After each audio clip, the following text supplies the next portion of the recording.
तरुण पिढीचे प्रतिनिधी आहात तुम्ही. आता म्हटलं की आपण अजून गटार आणि पाणीमध्येच अडकले. काय तुमचं विजन काय व्हायला पाहिजे?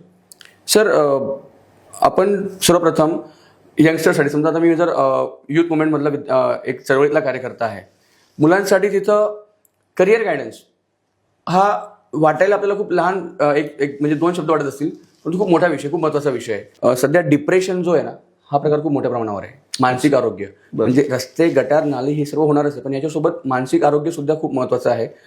मुलांचं भविष्याचं, आता म्हणतील की एका नगरसेवकांचं काम, डेफिनेटली त्यांचं काम आहे, का नाही करू शकत? दिवसभर तुम्ही 24 तास कामं करत नसतात की तुम्ही कंटिन्युअसली बाहेर आहात वगैरे. तुमची महानगरपालिकेतली सभा असेल की बाकीचे काही विषय असतील, जेव्हा तुम्हाला वेळ मिळेल त्यानंतर तुम्हाला काहीतरी नवीन काय करता येईल याच्यावर काम करायचं आहे. नॉईज फ्री झोन करता येऊ शकतं का? डेफिनेटली करता येऊ शकतं. आज सर इंडोनेशियासारखे देश असतील, व्हिएतनामसारखे देश असतील, हे मागच्या 10-12 वर्षात डेव्हलप झालेली म्हणजे देश आहेत. आणि तिथं आपण ज्यावेळेस बघतो की ह्यांनी इन्फ्रास्ट्रक्चरपासून सर्व गोष्टी एवढ्या म्हणजे एवढ्या स्तरावर घेऊन गेलेले आहेत ते, आणि तिथले लोक हॅपीनेस इंडेक्स आपण जे म्हणतो तर ते प्रभागात करू शकतो का? 100% करू शकतो. फक्त इच्छाशक्ती असणं गरजेचं आहे.